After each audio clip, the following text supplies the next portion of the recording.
പ്രിയപ്പെട്ട സഹോദരങ്ങളെ, നോമ്പിൻ്റെ 22-ാം ദിവസത്തിലേക്ക് പ്രവേശിക്കുമ്പോൾ ഈശോ നമുക്ക് തരുന്ന ഒരു വചനമാണ് ലൂക്കായുടെ സുവിശേഷം 2-ാം അധ്യായം 10ഉം 11ഉം തിരുവചനങ്ങൾ.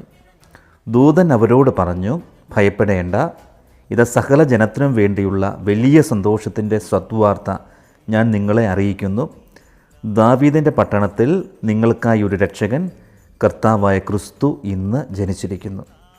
ഈശോയുടെ ജനനത്തോടനുബന്ധിച്ച് ദൂതൻ ആട്ടിടയന്മാർക്ക് നൽകുന്ന സന്ദേശമാണ് ഈ വചനം.